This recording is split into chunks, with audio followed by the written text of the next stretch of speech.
Blog Talk Radio.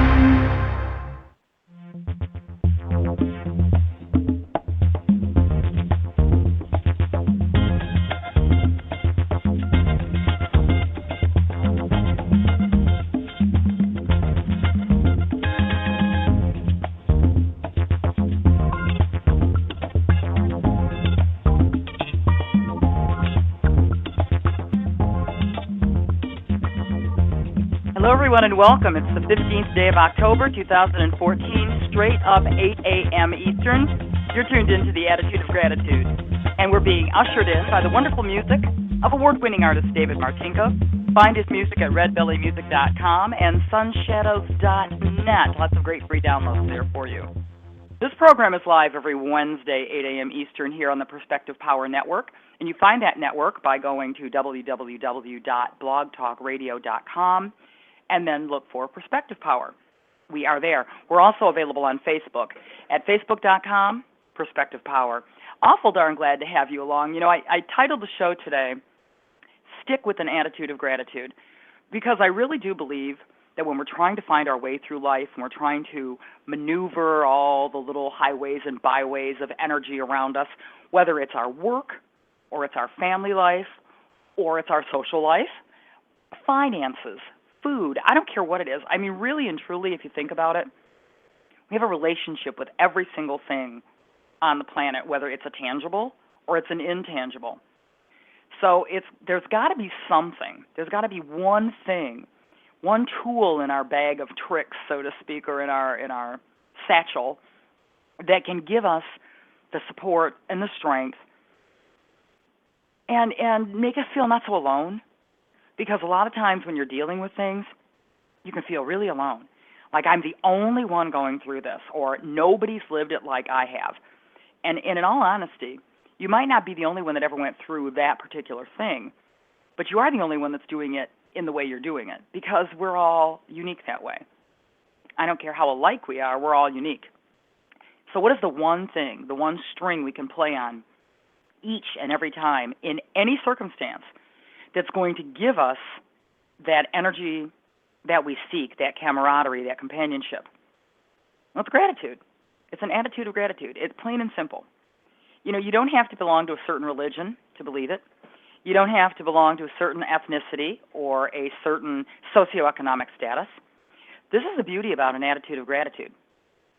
This gives us the opportunity to be able to deal with, get along with, face day by day, whatever the conundrum is that you're experiencing.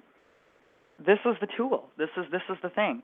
So when you stick with an attitude of gratitude, as opposed to things like I did at one time, which was a tremendous amount of alcohol, a lot of really crazy creepy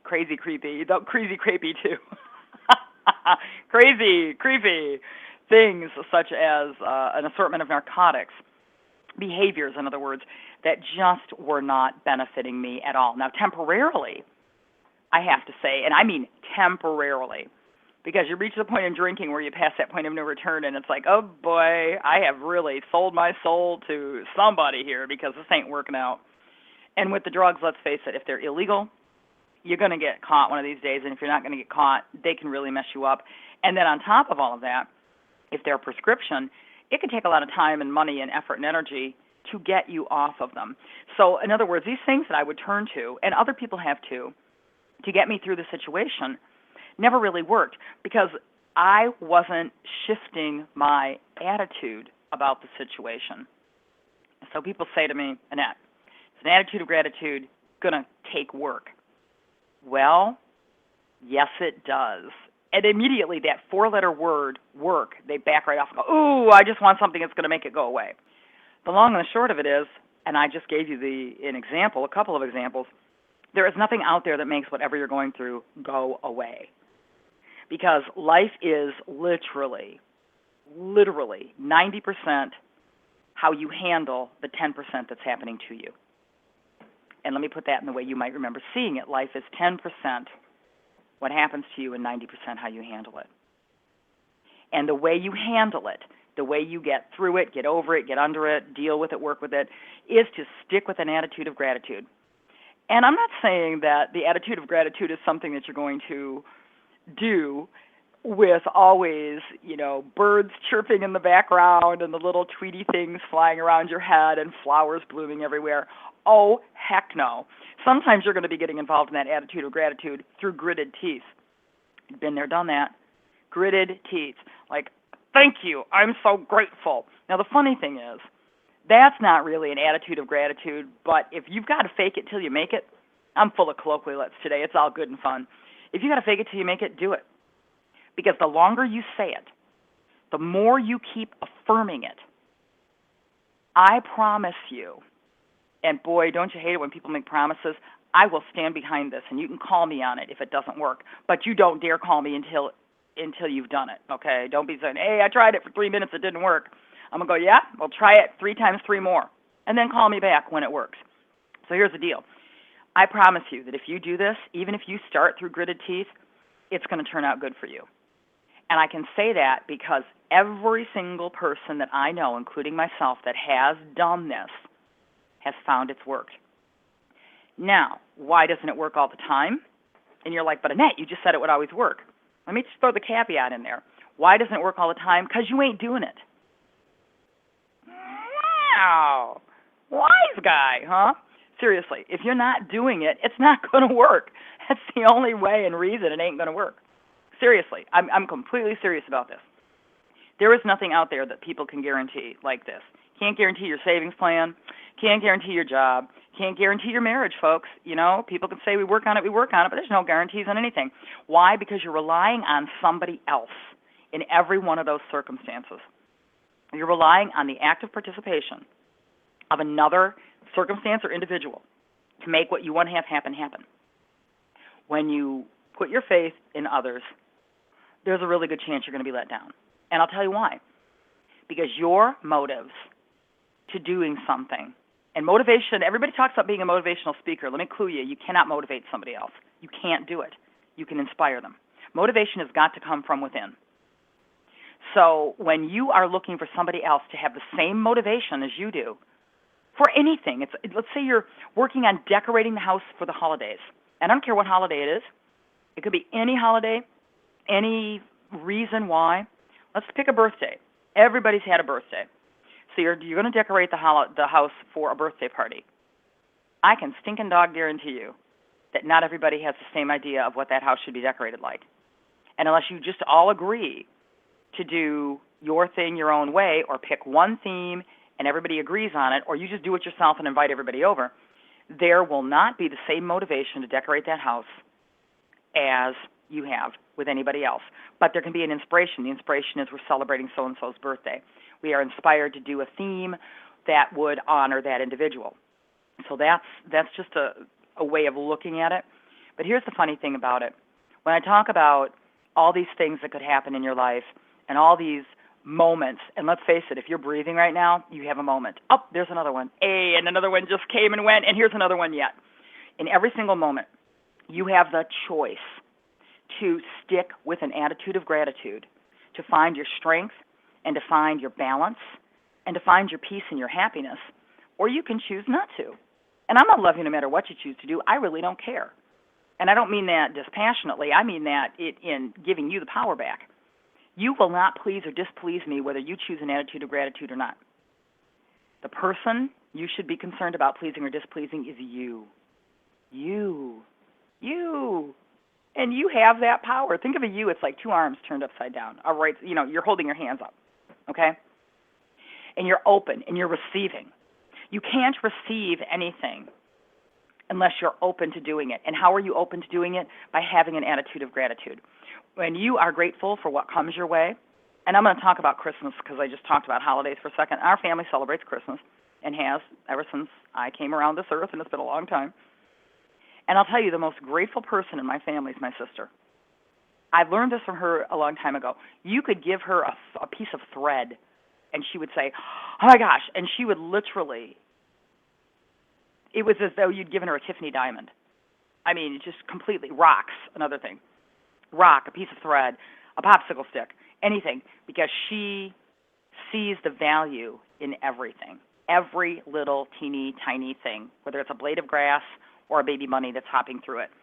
To her, it's a wonderful, and the fact that you thought to give it to her as a gift, buddy, you just made a friend for life. So the idea here is, when you are looking at receiving, you can take something from somebody and say thank you, but you're not really receiving it. You're not really feeling it. You're not really owning it and marrying it to your very soul and being appreciative for it unless you are grateful for it. And there's the attitude of gratitude. It doesn't matter what anybody else does. It doesn't matter what's going on in your life. And I mean that sincerely. And people say, well, Annette, there's been death and there's been, violence and there's been abuse. I get that. I do. I really, really do. So you might not be able to get into that attitude of gratitude fully at that time. But to start it, one of the ways that I suggest is to write it down.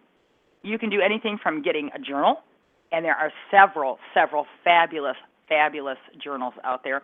Look on Facebook, my friend Akina Finch. She has one on Amazon right now, and it's just absolutely beautiful, so you definitely want to check that out. And go to my friends list and type in Akina Finch, and you'll find her. I think it's Aikyna, Akina Finch. And look up that journal that she's got for sale because it's just beautiful. Or you can just go to, if you don't have the funds for that, or you need it right this second, go to the local wherever. So I would even imagine a drugstore or 7-Eleven or some fast food place, convenience store, would sell notebooks. And if not, just a scrap of paper until you can get a shoebox and throw the papers in them. I am grateful for. Heck, if you've got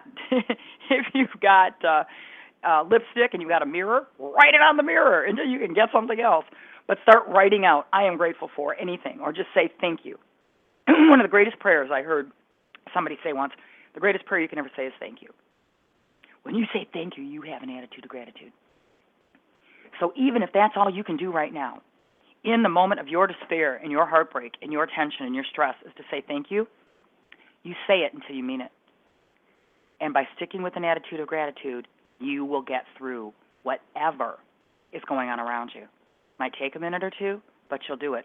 And you'll never have to rely on anybody else. You'll never have to worry about somebody else supporting you. You'll never have to question it, doubt it, fear it, feel the stress or the tension. It's just not going to happen because it isn't there anymore. You stick with an attitude of gratitude, it's going to take care of you. And I'd love to work with you on helping you get through a lot of this. I do gratitude coaching, and I am available to work with you. You can find me on Facebook, Annette Rochelle Aben Communicates. I'd love to help you. You can also find me at my website, which is AnnetteRochelleAben.wordpress.com. And there are links there to all my social media, which include YouTube, Pinterest, LinkedIn, Twitter, Google+, and, of course, Facebook. So I'd love to work with you. I think that would be a lot of fun. The program that we're doing right now is live Wednesdays, 8 a.m. Eastern. So tune in. And if you go to Blog Talk Radio Perspective archives, they are always available whenever it is convenient for you. So I thoroughly enjoy working with you. And if you go to my website, AnnetteRochelleAben.wordpress.com, or just go to Amazon and type my name in, Annette Rochelle Aben, 3 books available for you right now. The most recent being Empowered Women of Social Media, which is coming out in paperback form on November 5th. So please look into that. But it's available right now on Kindle for 99 cents. You can also find Perspective,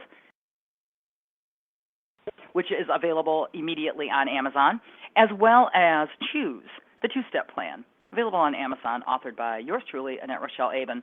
And don't forget to go to redbellymusic.com and sunshadows.net. The great music of award-winning artist David Martinka, who ushers us in and ushers us out every week here on Attitude of Gratitude.